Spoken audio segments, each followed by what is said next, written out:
Masih bersama kami di Editorial Media Indonesia. Bang Usman, memang pertanyaannya adalah yang paling besar itu bagaimana kita bisa memisahkan antara figur pribadi dengan kepentingan yang lain-lain, bisnis atau yang lain-lain, dengan sebagai pejabat publik. Nah, pertanyaannya adalah, kita kan tidak tahu ya, kalau kita kerucutkan di staf khusus milenial. Seperti tadi sudah Abang sebut, ada Taufan juga begitu ya, yang juga diduga ada konflik kepentingan. Yang lain-lain kan kita tidak tahu juga, mungkin punya kepentingan pribadi yang lain. Bagaimana memastikan supaya pejabat publik itu benar-benar bisa fokus di masalah publiknya dan benar-benar tidak bisa tersangkut-sangkut dengan masalah pribadinya? Iya, saya kira harus memilih dia, seperti saya sampaikan tadi. Kalau dia memilih sebagai pejabat negara, maka lepaskanlah ya posisi-posisi lain, posisi privat ataupun posisi publik lain yang dianggap bisa memunculkan konflik kepentingan. Ya, terutama ini kan urusan konflik kepentingannya terkait dengan ekonomi, ya terkait dengan bisnis. Nah, karena itu tadi saya sampaikan, saya menulis ya pilihannya dua. Para staf khusus ini mundur dari posisi CEO. Ini kan ada contohnya, Nadiem misalnya. Nadiem memberi contoh yang baik sebetulnya. Dari Gojek ya? Dari Gojek, dia keluar, ya, kemudian dia konsentrasi di kementerian, ya, konsentrasi di sebagai Mendikbud begitu. Atau pilihan keduanya ya kalau dia tidak mau, sayang dengan perusahaannya itu, ya dia mundur dari posisinya, bahkan mungkin sejak awal. Posisi pejabat publiknya? Iya, posisi dia kan staf khusus kan pejabat publik, digaji oleh negara. Iya kan, seperti itu. Nah, jadi saya kira sulit ketika kita double position gitu, double position di situ. Nah, karena itu harus memilih, Kalau tidak pasti akan terjadi, pasti sekurang-kurangnya menimbulkan kecurigaan, ya sekurang-kurangnya itu. Jadi ini memang persoalan etika, tetapi kalau tidak diberesin, ini bisa memunculkan persoalan hukum. Contoh beginilah, misalnya Taufan mengirimkan surat kepada camat-camat, ya dengan KOP, Kementerian Sekretariat Negara misalnya. Nah ini kalau menurut Ombudsman ini kan maladministrasi, jadi masih urusan etika pemerintahan, etika administrasi begitu kan. Tetapi lama-kelamaan ini bisa menjadi awal korupsi. Ya, bisa menjadi awal korupsi. Ini bisa jadi presiden ya? Iya, jadi konflik kepentingan itu merupakan awal korupsi begitu. Nah, karena itu kenapa saya lewat tulisan itu menyarankan dua hal tadi pilihan kepada staf khusus ini, karena memang persoalannya dari situ ya. Mungkin ada persoalan-persoalan lain, rangkap-rangkap jabatan di tempat-tempat lain, di posisi lain, tetapi karena kita membahas staf khusus, ya itu dua hal yang saya sarankan kepada mereka begitu. Pertanyaannya begini Bang, kalau memang ternyata misalnya kita contohkan Belva lah, Belva secara pribadi banyak orang mengapresiasi tindakan kesatrianya untuk mundur dari jabatan staf khusus.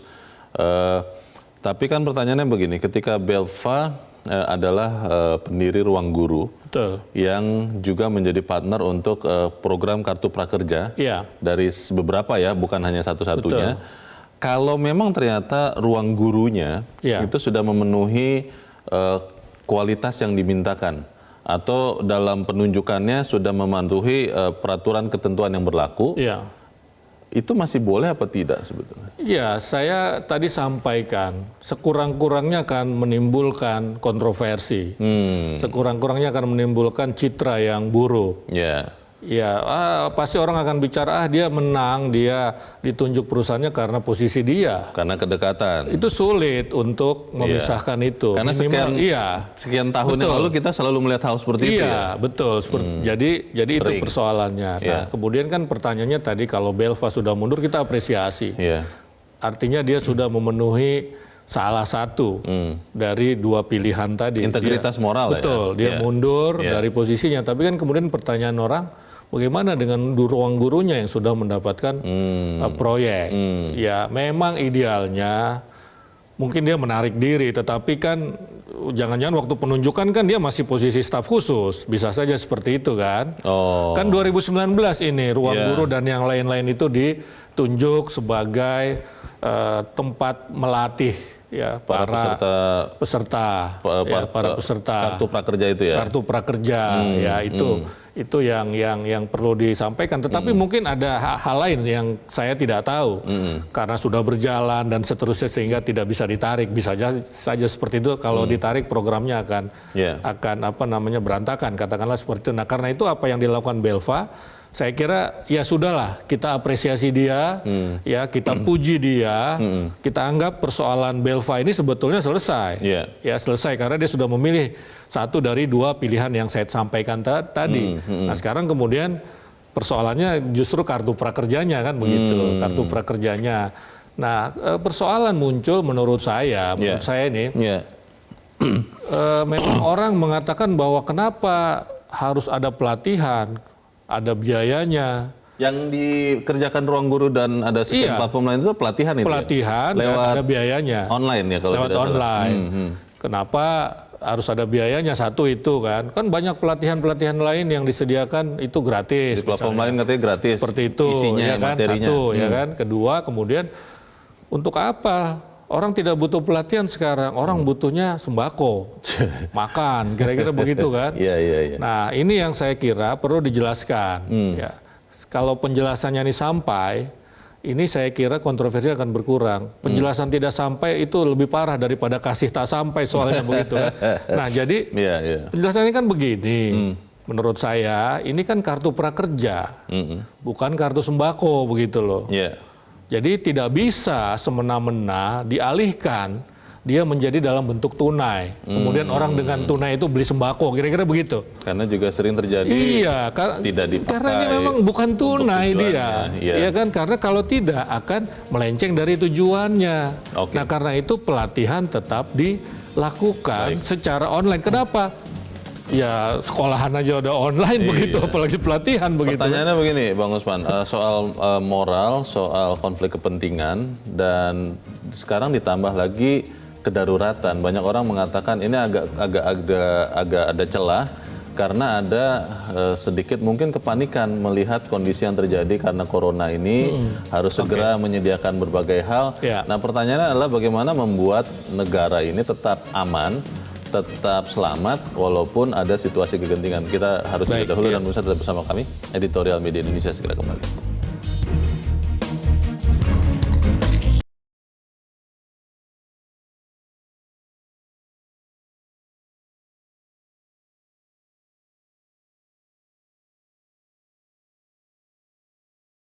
Sebetulnya bagaimana mekanisme penunjukan atau pelaksanaan kartu prakerja ini, kita sudah terhubung lewat saluran telepon dengan Direktur Komunikasi Project Office Management atau PMO Prakerja, Panji Ruki. Pak Panji, selamat pagi Pak.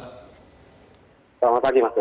Ya, terima kasih sudah diberikan waktu. Pak Panji, pertanyaan pertama saya begini. 8 platform yang merupakan mitra untuk para peserta kartu prakerja mempelajari secara online, itu apakah memang ditunjuk langsung oleh pemerintah atau memang ada mekanisme seleksi, Pak? Baik, jadi kita kartu prakerja ini adalah suatu program bantuan langsung ke masyarakat. Jadi uangnya itu diberikan langsung ke masyarakat, yang dimana mereka hanya bisa membelanjakan untuk pelatihan di lembaga pelatihan yang memang sudah dikurasi. Jadi kekuasaannya ada di masyarakat. Yang maka itu tidak ada pengadaan barang dan jasa atau penunjukan kepada produsen untuk memberikan jasa atau barang ke masyarakat. Jadi kalau dulu biasanya pemerintah itu membayar lembaga pelatihan untuk memberikan pelatihan kepada masyarakat.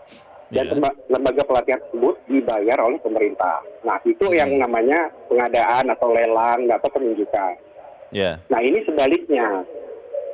Jadi, pemerintah memberikan bantuannya itu langsung ke masyarakat. Jadi, seperti bantuan pangan atau seperti chip. Nah, kemudian mereka yang kemudian berdaulat untuk membeli pelatihan. Maka itu mitra-mitra tadi yang 8 itu sebetulnya adalah tidak terbatas. Jadi tidak ditunjuk, tapi justru bekerja sama. Siapa yang sanggup dan memenuhi kriteria dari Kemenko, itu silakan untuk melayani masyarakat dan masyarakat yang memilih. Gitu. gitu. Jadi dan 8 ini sebetulnya hanya di tahap awal saja. Tapi tidak ada batasan. Ini bukan suatu kursi yang terbatas gitu. Seakan-akan butuh sayembara atau lelang.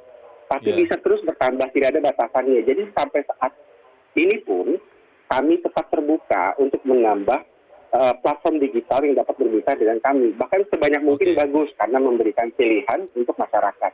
Namun kami hanya mulai dulu di awal 8 karena program ini baru berumur 12 hari. Oke, jadi sebetulnya memilih atau terpilihnya 8 platform digital, salah satunya Ruang Guru ini Pak Panji, itu diadakan atau dilaksanakan tahun ini atau tahun 2019 sebetulnya? Ya, jadi tentunya berdasarkan Permenko yang bisa bermitra dengan Kartu Prakerja adalah memiliki sistem teknologi informasi dan situs yang bisa melayani secara daring. Kita bedakan antara pelatihan dengan marketplace ya Mas, karena platform digital yang dimaksud 8 itu sebetulnya adalah marketplace atau pasar di mana masyarakat bisa membeli lembaga pelatihan. Lembaga pelatihannya sendiri sudah ribuan Mas, dan itu diselenggarakan oleh 200 lebih lembaga pelatihan. Di belakangnya itu ada ribuan tenaga pengajar UMKM dari sisi pendidikan Mas. Jadi 8 mitra ini melakukan penandatanganan nota kesepahaman dengan kami, manajemen pelaksana. Setelah manajemen pelaksana itu dibentuk, tanggal 20 Maret 2020.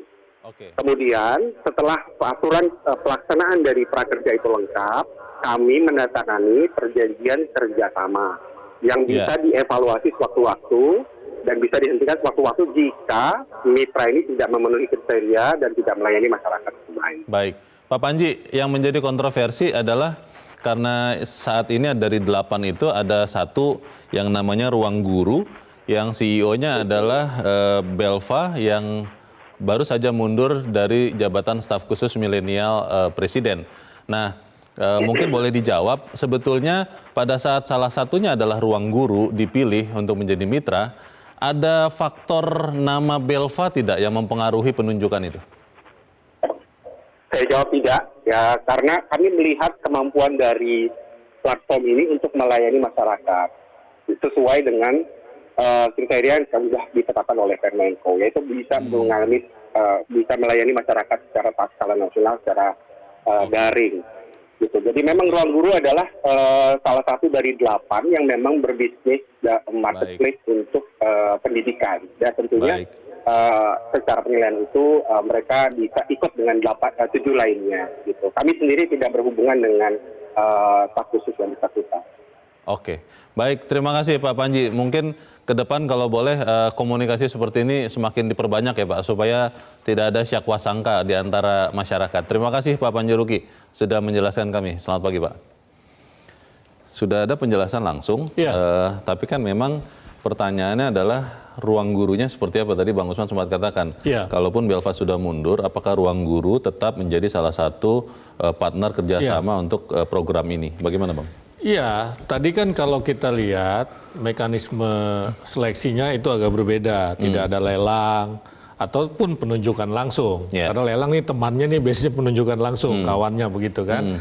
Nah, tetapi ini adalah seperti disampaikan Pak Panji tadi, ya semacam mekanisme bantuan sosial. Jadi siapa yang mengajukan diri untuk bermitra dengan pemerintah, kemudian dia melalui proses seleksi misalnya punya teknologi IT, kemudian punya pengajar, dan ini kan marketplace.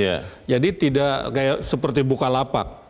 Ya Bukalapak itu macam-macam kan, atau yang lain misalnya Tokopedia dan lain-lain itu, tapi mereka menyediakan itu kan platform itu. Dan ini juga dipilih kan ya? Iya, melalui proses seleksi dan ini kebetulan baru 8. Ya makanya saya tadi sampaikan, saya tidak tahu mekanismenya seperti apa, gitu kan? Kita tidak tahu bahkan. Kenapa tidak tahu? Mungkin karena penjelasannya juga belum komprehensif.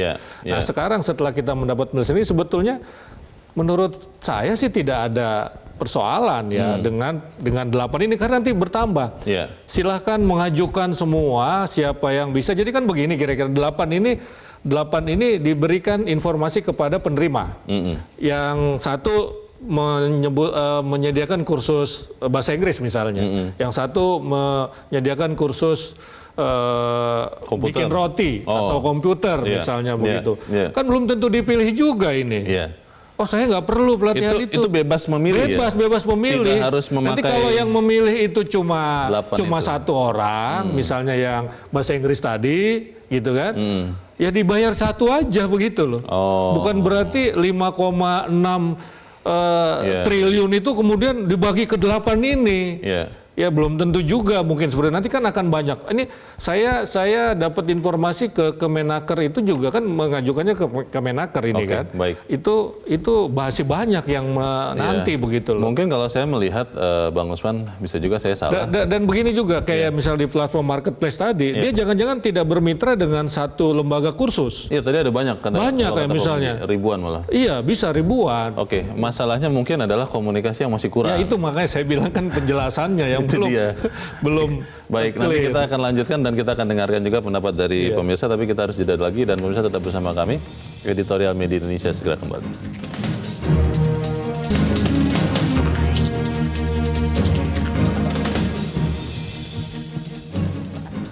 Terima kasih pemirsa, Anda masih bersama kami di Editorial Media Indonesia. Bang Usman, kita akan coba mendengarkan bagaimana pendapat masyarakat terkait dengan masalah ini. Kita sudah terhubung dengan pemirsa Metro TV di Papua Barat. Ada Pak Maksimatawo.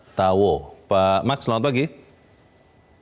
Selamat pagi, Bung Leo. Selamat pagi Pak Max. Silakan Pak, pendapat Anda Pak, bagaimana terkait dengan kontroversi Belva dan Kartu Prakerja ini? Singkat padat saja Pak Max, silakan Pak. Yang jelas begini. Langkah yang diambil oleh pengunduran diri oleh Belva itu sudah positif. Itu jangan kita lihat di situ, karena dia mau menempatkan diri pada satu posisi. Tetapi yang kedua, ruang guru itu selama ini kan hanya untuk masalah-masalah pendidikan. Ketika ditunjuk, apa yang harus dihasilkan dari ruang guru untuk persiapan tenaga kerja? Iya kan? Kemudian ruang guru mau kembangkan usaha apa? Mungkin pelatihan sementara untuk kalau membantu orang siap bekerja, pelatihan untuk guru. Guru mau kerja, sementara peluang untuk membuka pendaftaran guru mana? Kalau pelatihan untuk prakerja adalah orang-orang yang langsung terjun ke lapangan, sementara dengan dana yang dipotong sampai dengan 1 juta, sisa 2 juta lebih, bikin gerobak. Kemudian mau gerobak paksa nggak cukup itu. Iya, begitu ya. Iya kan? Iya. Kalau saya amati itu, ya yang jelas saya saran kepada Bapak Presiden dengan Menteri Keuangan, tolong dikurangin dana 1 juta untuk pelatihan itu. Kalau perlu murni dana itu yang murni 100% kepada calon tenaga kerja yang akan dilatih, kemudian ada dana tersendiri yang diberikan kepada. Oke, terima kasih Pak Maksimatawo dari Papua Barat. Selamat pagi Pak. Di belakang Pak Max ada Pak Daniel Orlando di Jakarta. Pak Daniel, selamat pagi. Selamat pagi. Selamat pagi Pak Daniel. Silakan Pak, pendapat Anda seperti apa Pak? Singkat padat saja. Untuk pendapat saya salut dengan Mas Belva yang sudah mundur dari staf sus. Ya ini sangat bagus ya, karena di dalam Kartu Prakerja ini ternyata menuju kemitraan ruang guru. Nah ini menyangkut etika sih ya, sebagai pejabat ya mesti belajar dari menteri. Kalau saya lihat menteri itu ternyata dia waktu menjabat CEO perusahaan dia sudah mundur begitu jadi menteri. Makanya kewibawaan dia dengan institusi yang dia pimpin itu terjaga. Menteri Pendidikan maksudnya jadi Pak? Iya, contohnya seperti itu waktu pernah ada kasus yang pembayaran duit elektronik. Jadi mestinya staf sus ini saya lihat sebagai cikal bakal pemimpin masa depan Indonesia. Jadi mesti belajar bagaimana menteri profesional. Baik. Terima kasih Pak Daniel Orlando di Jakarta. Selamat pagi Pak. Pemirsa menghargai tindakan dari Belva, tapi pertanyaan berikutnya adalah bagaimana staf khusus yang lain. Dan juga pertanyaannya adalah bagaimana ini bisa menjadi pelajaran. Iya, kita apresiasi Belva, kita berharap staf khusus yang lain juga bisa memutuskan di antara dua pilihan yang tadi saya sampaikan. Ya, kemudian tadi soal ruang guru, Ya itu Pak Max ya, Ruang Guru ini kan marketplace, jadi bukan mempersiapkan orang menjadi guru. Jadi bisa pelatihan, mungkin karena namanya saja, sama seperti tadi kita juga heran untuk apa Bukalapak bikin pelatihan, karena dia bekerja sama dengan lembaga-lembaga lain. Padahal gitu bukan kan. menyiapkan lapak bukan menyiapkan lapak juga begitu kan. Itu yang ketiga. Ini namanya kartu prakerja, ya kartu prakerja, bantuan sosial. Yang lain-lain itu juga disediakan oleh yang lain. Misalnya ada kartu sembako, katakanlah seperti itu. Ya kartu prakerja itu kan mempersiapkan orang memasuki dunia kerja, memasuki dunia kerja. Makanya diberikan kebebasan kepada orang. Apa kira-kira pelatihan yang saya ambil dan kemudian setelah selesai pelatihan, setelah situasi aman, saya bisa mendapatkan pekerjaan. Membantu menyiapkan. Betul. Oh mungkin bahasa Inggris. Saya mau jadi guru bahasa Inggris misalnya, atau bikin roti, begitu kan. Atau yang lain-lain. Saya nanti mau bisnis roti. Kemudian bagaimana nanti gerobaknya? Ya ada mekanisme lain. Pinjamlah kredit ke bank misalnya. Karena kartu prakerja tidak menyediakan semua itu. Ini hanya bantuan. Yang namanya bantuan tidak menyelesaikan persoalan secara keseluruhan, tapi dia membantu menyelesaikan persoalan. Begitu. Itu yang perlu kita usulan menguranginya sampaikan. Bagaimana tadi Bang? Mengurangi dari 1 juta rupiah yang untuk belajar online ini? Ya saya kira itu teknis ya, tetapi prinsip dulu. Prinsip dulu ini namanya kartu prakerja. Mempersiapkan orang untuk memasuki dunia kerja. Kita kan suka protes juga, tenaga kerja Indonesia tidak siap kerja, unskilled labor katanya begitu kan. Nah makanya disiapkan ini begitu. Ya, tadi kontroversi ini muncul sekali lagi, mungkin bukan substansinya, tetapi karena penjelasannya yang tidak komprehensif, atau mungkin ada orang yang sudah dijelaskan tetapi tetap saja tidak mau menerima penjelasan itu begitu, bahwa ini namanya prakerja begitu kan. Komunikasi transparansi itu sebetulnya kan menjadi pertanyaan juga di dalam soal kartu prakerja ini. Dan begini ya, transparansi itu dan nomor yang lainnya lagi adalah ini kan memang sudah dipersiapkan sejak awal. Bahwa akan ada pelatihan.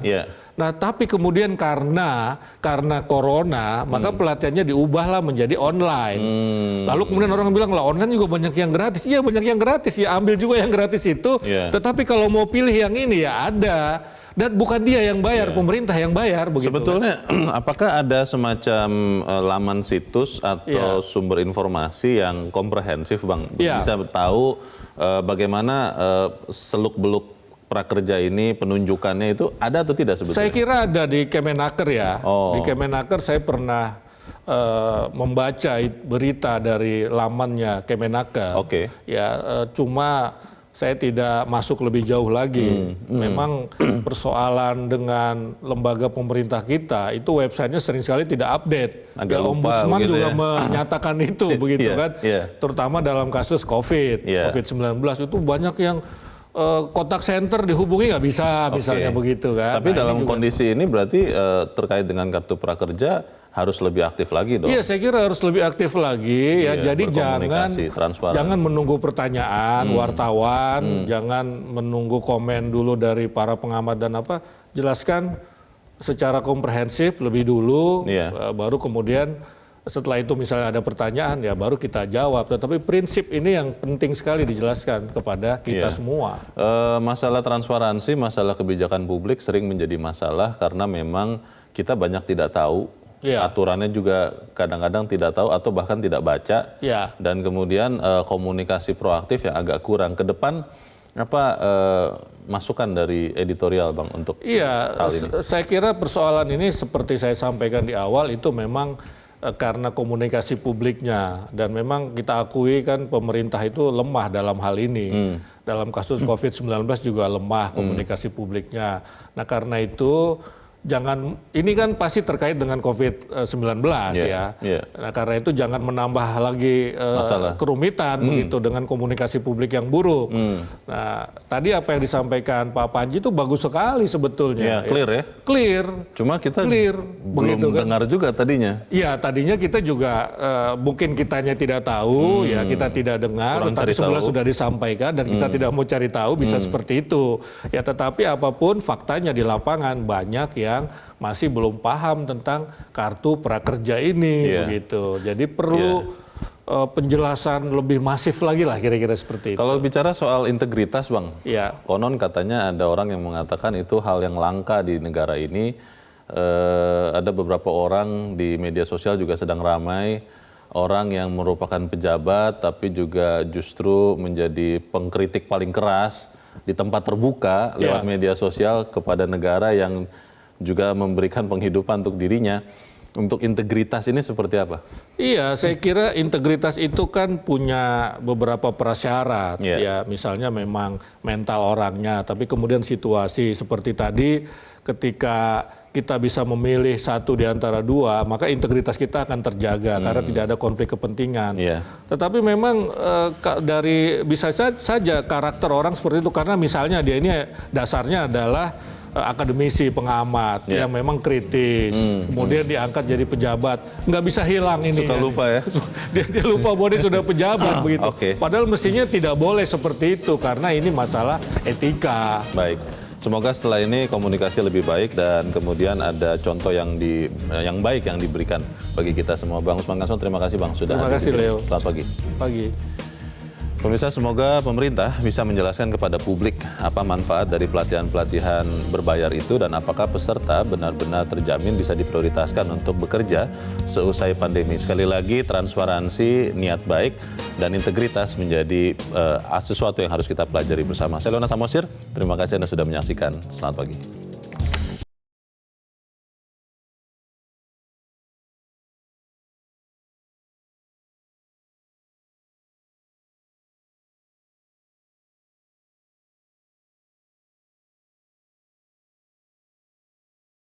Knowledge to elevate.